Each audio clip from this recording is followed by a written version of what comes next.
Hey everyone, I'm Brian. You're watching Build a Place. This video, we're going to be reupholstering this chair. It's just some kind of cheap vinyl covering, but if you look here, this is all kind of torn up. It's just getting worse. And we're just going to pull all the covering off. And my plan is to recover it the same exact way. Maybe a different color.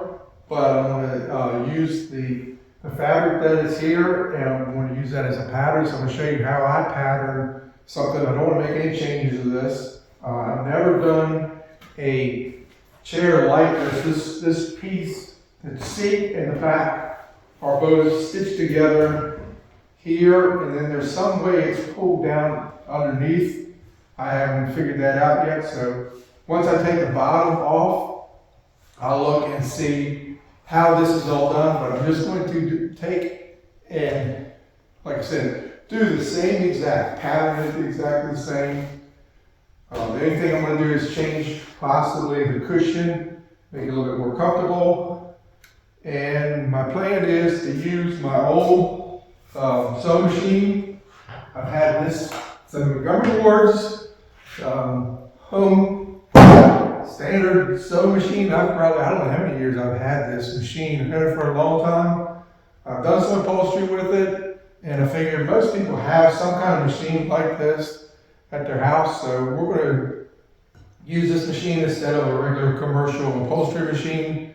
So that's the tool I plan to use as of now. I need to get it oiled up and adjust to make sure that the bobbin and all the tension's all right to do upholstery again. Used to use this a lot to make cushions and things for tractors and some household type upholstery. So first thing I need to do is get this turned over and start pulling the staples out the bottom here on this. Let's get all these staples out, and then once I get the staples out, I can look under there and see how this was built, and then I'll start reversing it to make it, basically reverse the same thing they did. Okay, to get started on this, I have a screwdriver. It's a Phillips screwdriver that I've grinded the one blade or the one flat or whatever you want to call it off. This is a number 1 size screwdriver. So that way I can push that underneath the staple. So let me go this way. So I can push down underneath the staple and pull it up. Now it doesn't always pull the whole staple all the way up, but at least it gets it started. And from there you can take just a pair of cutters. I've used cutters, I actually have vice grips. You can clamp onto it. You could use a lot of different tools to finish getting the staple up. If you did it right, sometimes it gets it, and most of the time it don't. Just don't do like I'm doing, aiming it too close to your hand. When it slips, it won't.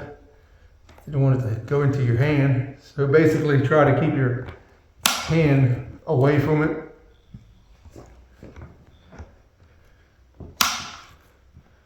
As you can see, I haven't got one staple out all the way with this tool, but I've managed to get a lot of them loose fairly quickly.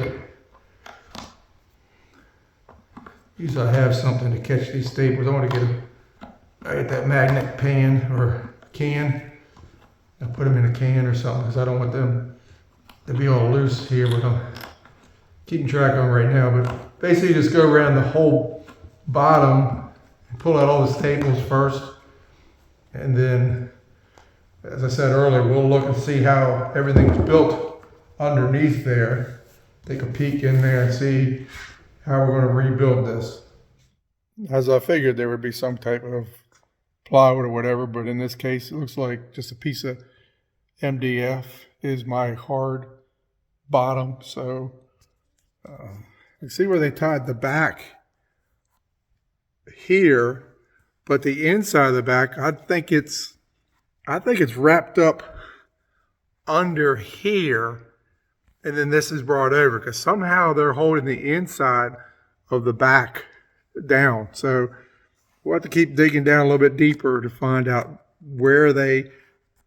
how they can, what I'm talking about. I don't know if you can see, it's probably gonna be dark that way. Yeah, all I see is black. Maybe you can see it here, but somehow this is pulled in to keep this back down. So, and also this cushion, it needs to be pulled. Both of these, and I know you're not gonna be able to see it, but both these pieces seem like they're gonna need to be tied down to pull them. Otherwise they just float out. Getting kind of curious on how this back is tied. So I'm gonna take this back off next. So I can look down in there. So I'll be running to the store maybe tomorrow. And if I need to get any material, I better know what it is so I can want them out. Save me a trip. I'm going to take all these staples off the back to expose this. And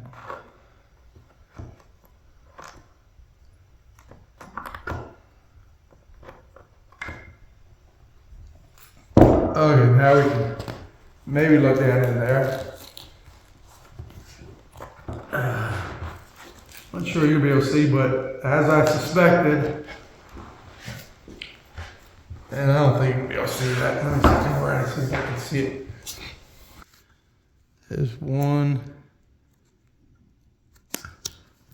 I'm thinking I see two pieces of, I see two pieces of vinyl. So one piece of vinyl is coming from the top, one piece is coming from the back of the chair, and the other piece is coming from the seat of the chair. And they're getting pulled back here. And then there's some type of, I don't know what this is, but it's some kind of reinforced material, I guess, that is stapled onto it too. So there's 3 layers of stuff. So now I see how they did. They just brought all this in. I finished removing all the staples holding the vinyl down to the seat bottom. So we're going to just start peeling this all back, because we still have to get back up in here. So we're basically just all pulled back.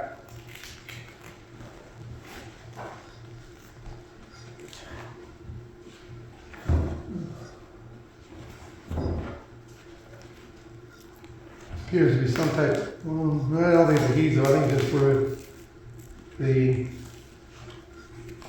varnish or whatever didn't set up yet. So now we're exposing this back edge. Turn this rest away. Let's pull that down. Now this edge, this pulls the back down and then pulls the seat bottom back. So we'll have to take these, remove these staples, but I'm going to put, because I'm not an upholster person, I'm going to use these patterns. I'm just going to draw a line here on the wood. That's going to be my reference line for when I pull this piece back. Because I'm going to use, like I said, I'm going to use this fabric, this old fabric, to make my pattern, so that way I'll know how much to pull it. Probably don't really need that, but I'm going to put it there even so.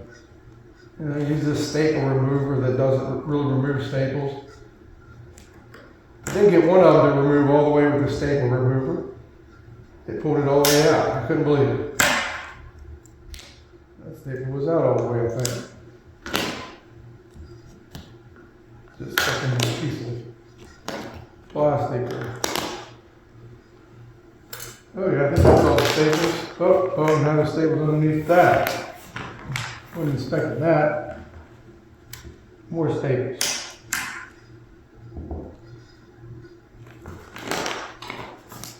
Oh.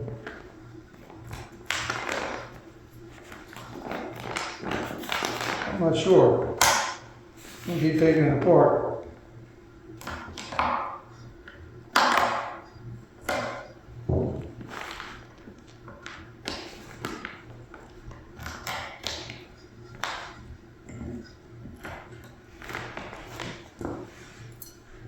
This is a dual thing too, so I know how to put it back together when it comes time to put it back together. So let's split these apart.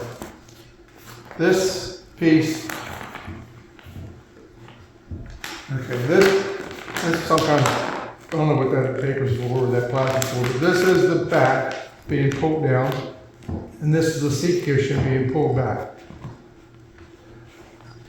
And then there's start, so you can push all that in, and you should be able to pull this, turn this over in on the side.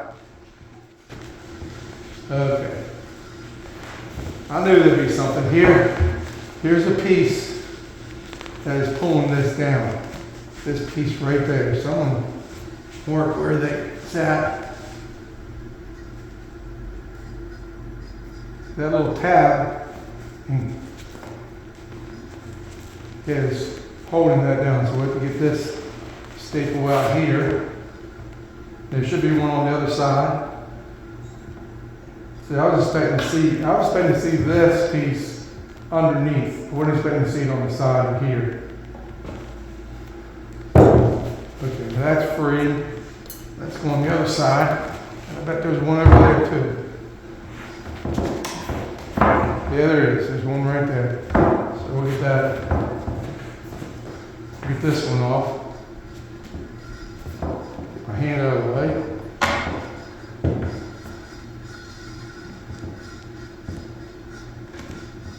Okay. Now, with that out of the way, I don't think there's anything else holding it. So now we should be able to put it this way. It's gonna roll up.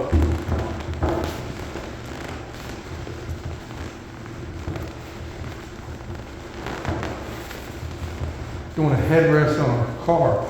That's the hardest thing to work on. I've never seen anything quite like that. This is a lot easier than doing a headrest. Should be able to walk it right on out, and we'll do the same thing when we put it back on. We'll have it all unfolded just like this and set it right on the top, and then we'll just roll it all the way back down. We have the cover that's all off, and that's going to be our pattern inside out, but we're going to make a pattern out of this, so that's going to be the next step. I think I'm going to do is make this pattern, and then I thought about it. I have some dense foam, and I think I'm going to put a dense foam on here. I think it's a 45-pound foam, so that's what I'm going to put on there. So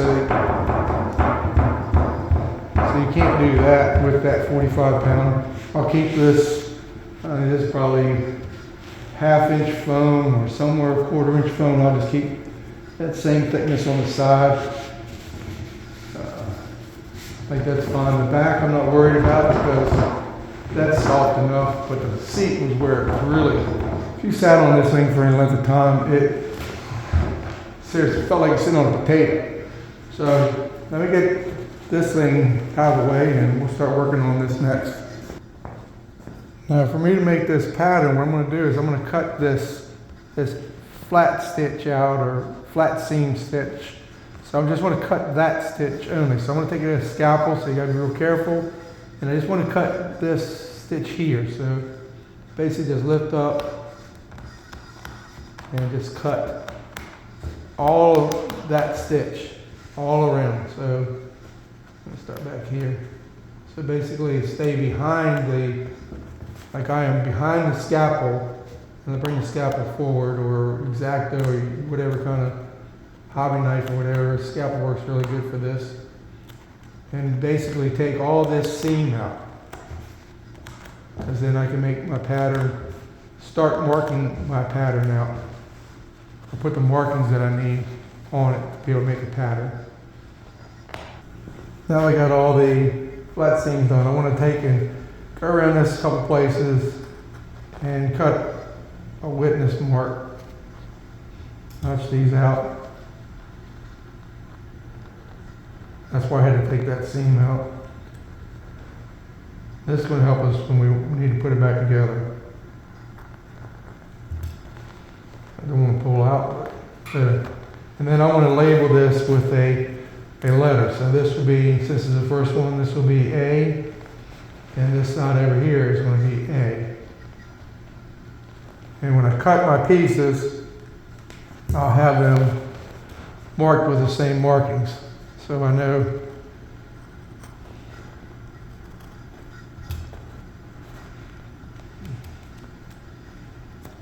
So this will be B. And inside here will be B. Makes it so much easier. I'll put one more at this corner here, got a little notch.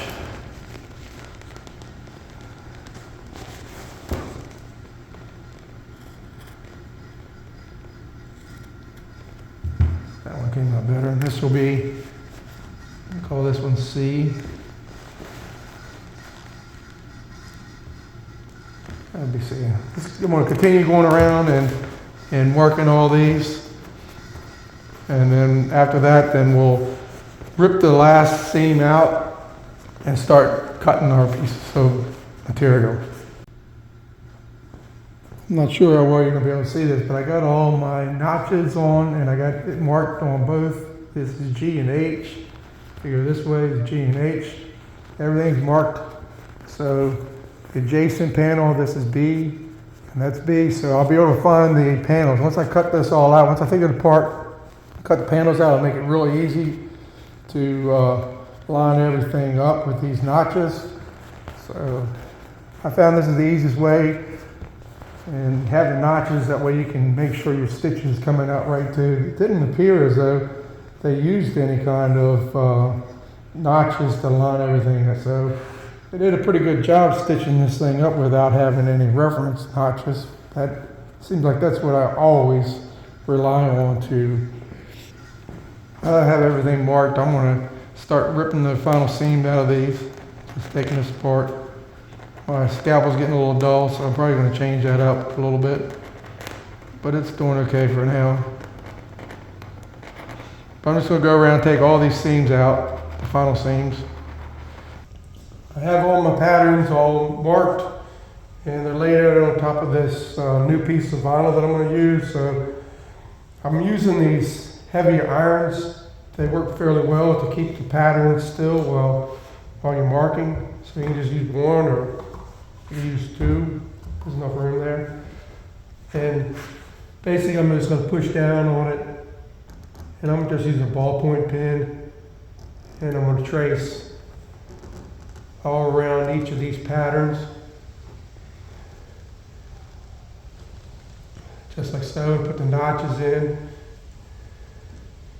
And where the notch is, I'm going to put on the fabric, in this example, this is the letter I. So I just put an I there, and I just continue tracing around all these patterns. Have all of the patterns transferred over to the new fabric, so just basically going along the scissors and cutting that pattern out. Follow the lines, and we'll put the notches in, and then we'll get the pieces joined together in order where they go, and then we'll start to stitch. So let me just finish cutting out this fabric, and once that's done, then I'll come back and we'll get this thing start putting it together. I'm gonna have to do some things I haven't done as far as doing upholstery work, but I think we'll be able to get it. So it's a decent looking chair.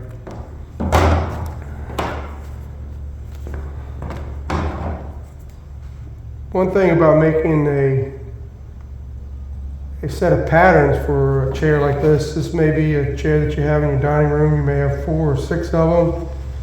And by making a pattern, you could take just one out of commission and upholster that one, and then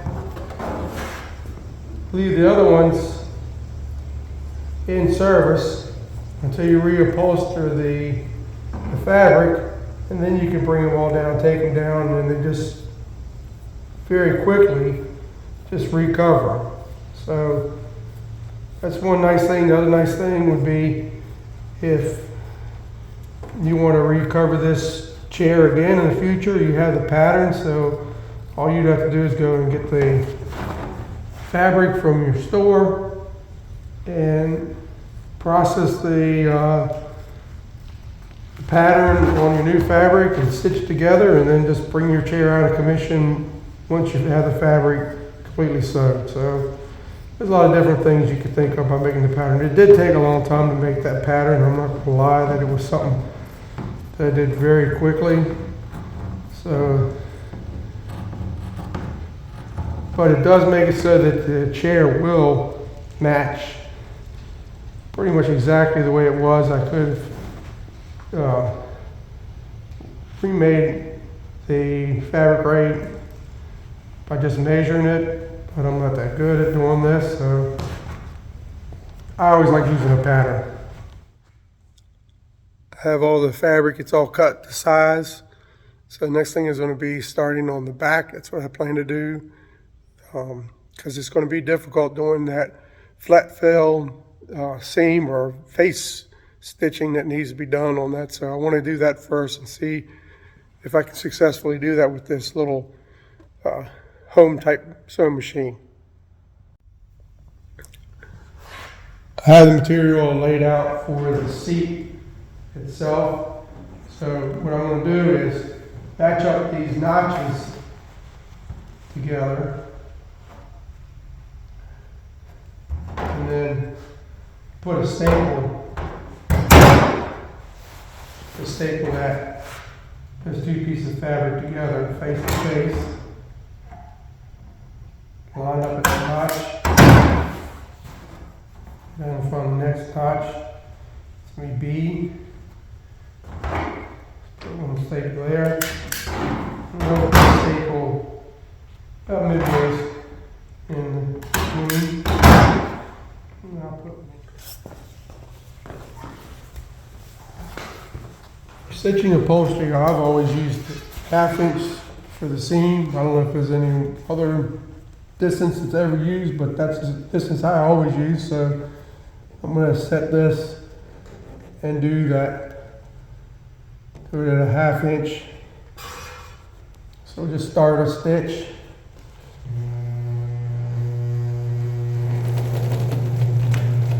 Lock it in and just follow our 1/2 inch line.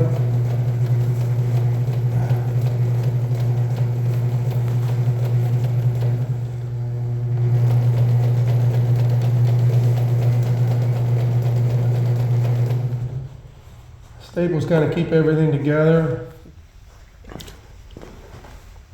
I'm going to finish stitching this seat bottom. This back piece here, get this lined up where I want it. Get my 1/2 inch seam allowance. Put my finger on the thread, keep that from going anywhere. So let's get started stitching this thing up.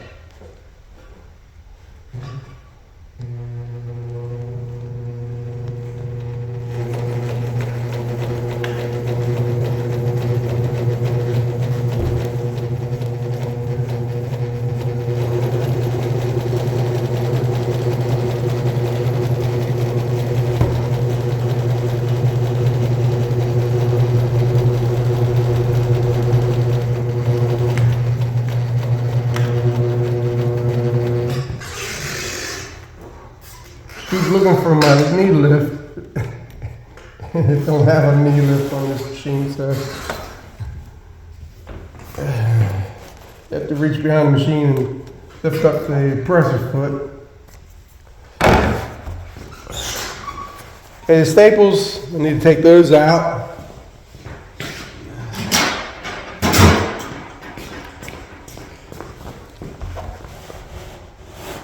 Show you real quick. Basically just take a kind of small blade straight screwdriver and just get underneath of it. Now these are a little bit of pain to deal with, but when you're a beginner, It makes it nice and where you don't have to worry about the fabric moving around on you. As you get better at stitching, you may not need these anymore, but I'm still not that good at it, so you can call these training wheels for upholstery people. So these are my training wheels, and maybe someday I'll get good at this, but plus I want to show you techniques that you could use as a beginner that are helpful. And yeah, they take more time, but the results you can get by doing this is good. That way you can focus on just running the sewing machine and not worry about getting the material laid up right and getting otherwise you have to worry about the notches being in the right spot. As you see here, that held the notches in the right spot. Have a good seam. The next step, I want to get the back done, so I want to staple these patterns together. So this is you here, and that is you there. So I'm going to staple this together right here. Match those two. Top each other. Next one up should be T and T, so we'll pull that around. Match that up to the notches as we can.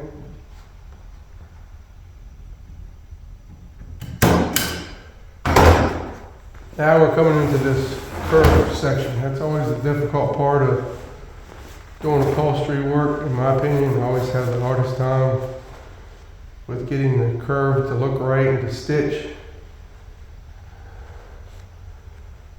You get someone that can do that, that's when you consider them a professional can do that. An amateur is going to have a hard time at it. So we're going to have to work all this material up into this radius without it getting all bundled up. So we're just going to leave it at that for now and finish line up all our notches. And we'll come back to that and try to get that straight. Let's get this first. Line all this stuff up. It's easy. Hard stuff we do last.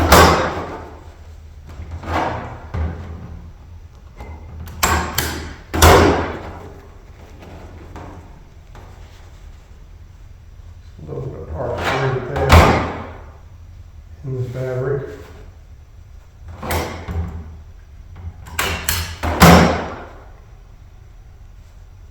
You can see it moves just a little bit around. Okay, we'll finish up with this last notched piece here for a V. And we'll put a little piece right here. Just start to angle a little bit just to kind of hold that last. Okay. So getting in here, we're probably going to notch some of this fabric just so that it follows that radius. So we'll do that as we get onto the machine. I placed a lot of staples around this by the time I finished up and kind of put them like almost on top of each other up here where this goes around the top or the back side, the upper back part of the chair. So this is ready to stitch this in. I didn't put the puller piece in yet, but it's ready to be just the stitch part. So how this goes, and then we'll put this piece will go. It'll go up under here and get stitched. And this is the piece that just pulls the back down into the chair to keep this nice and tight.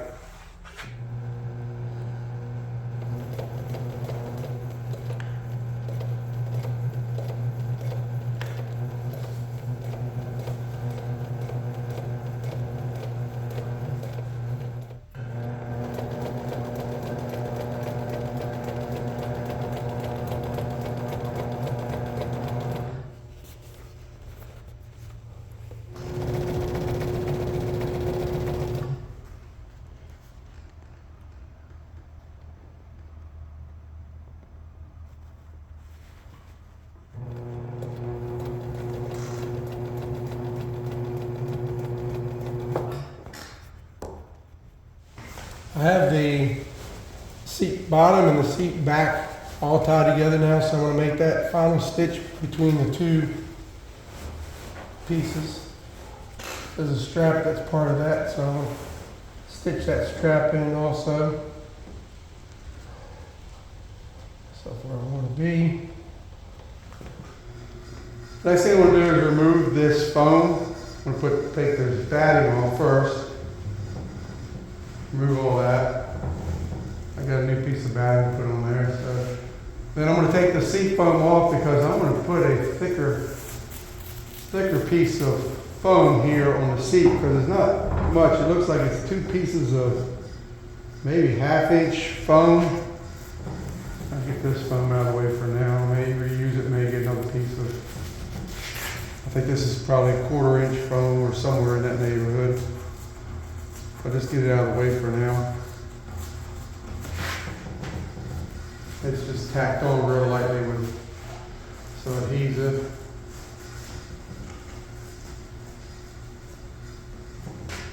This is on there pretty good on that side.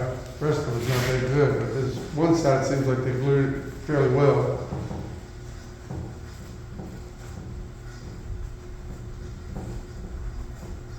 It's coming off now.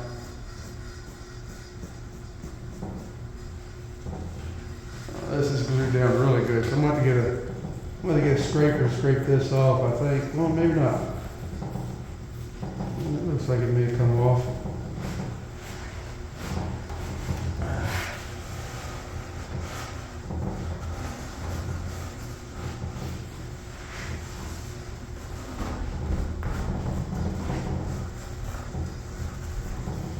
So they put another piece of 1/4 inch foam in the middle just to give it a little bit more comfort, but this chair has no comfort at all when it comes to sitting for any length of time.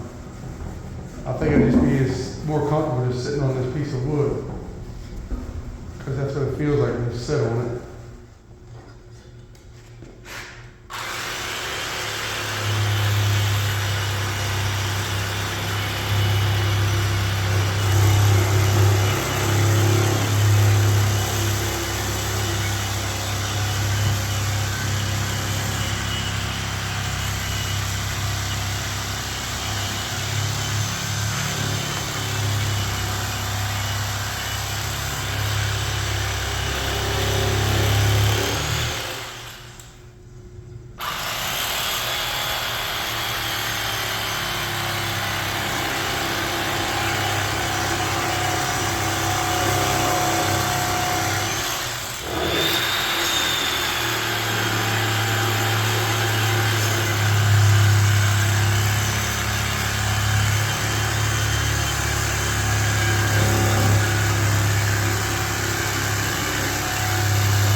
Just trying to breathe that smoke.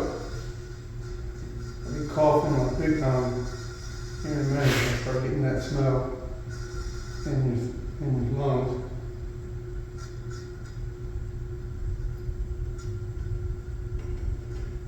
Okay, that's all cut. Now I'm going to glue this. Glue this side padding back onto the chair. A little bit of spray adhesive on there.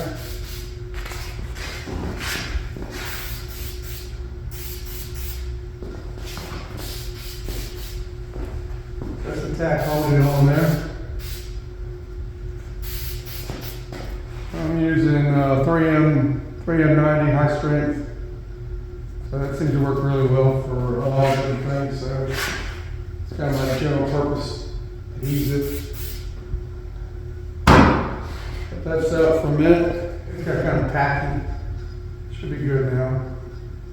Need something to hold this on here.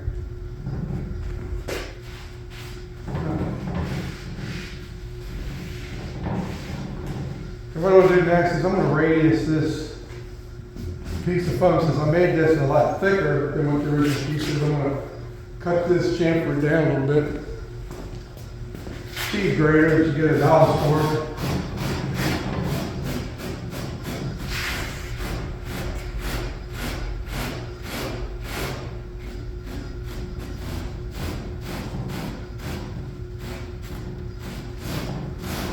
I just keep on shaking this, and then we'll come back in a minute and put the batting on top of it, and we'll be ready to wrap it up. Cut a piece of batting approximately the size I need. I'm just going to quickly tack that in. Put a little bit of spray to tack that on.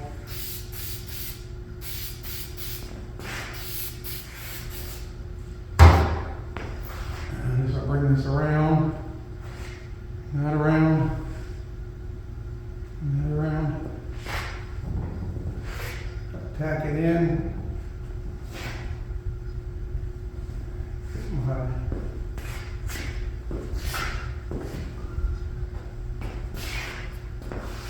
Scissors and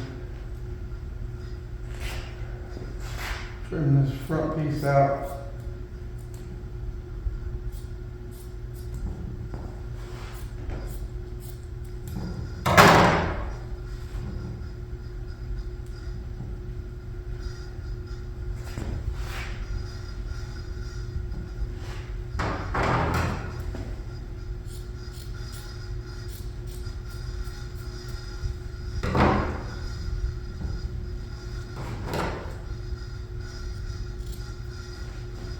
Finish that off.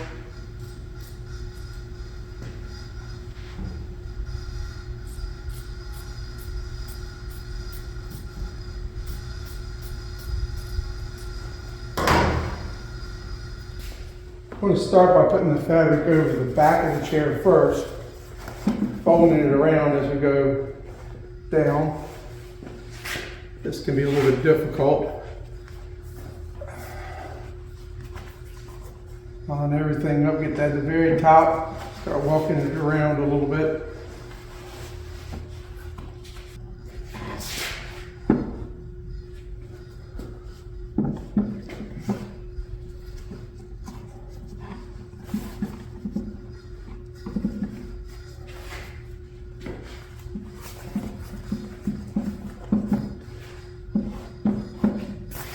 See how that looks now.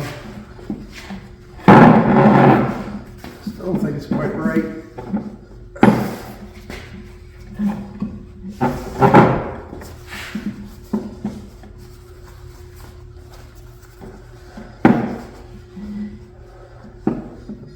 It looks better now. I think I got it.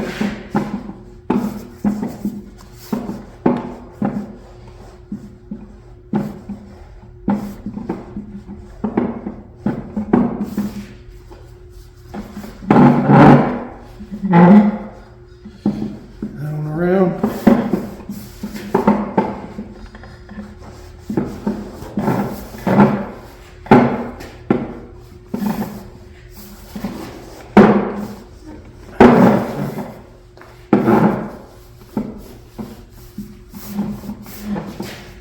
Start to go.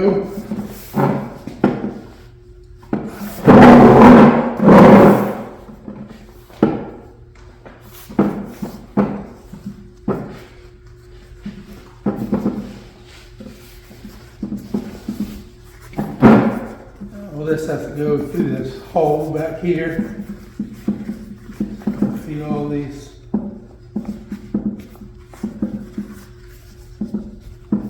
There's two pieces that go through that hole. Back into there. Get tied in.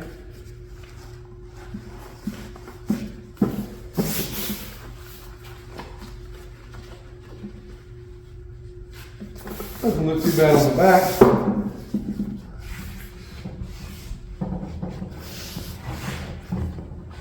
It's coming together.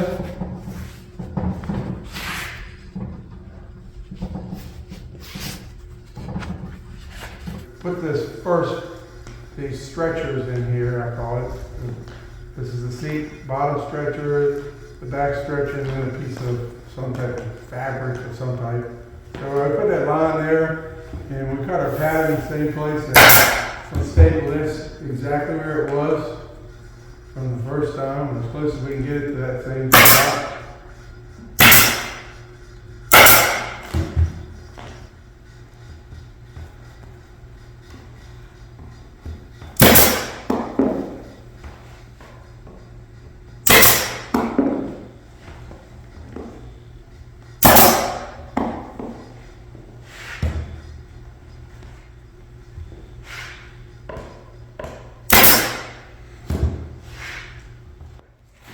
I completed the chair, and I'm not real happy with my stitching. I need to do some changes, but I kept my pattern, and I'm going to probably store it up under here. So when I go and re-stitch this thing, I'll have my pattern to do that. So hope that you enjoyed this video. I just wanted to show you the techniques I use. I do need to make some modifications to my pattern because I did make the cushion thicker. So I should have added more to this height here on my pattern, but I didn't. So these edges here didn't turn out very well because of my stitch quality. But I want to show that you can do this type of job with just a sewing machine and some basic things you have around the house, most likely.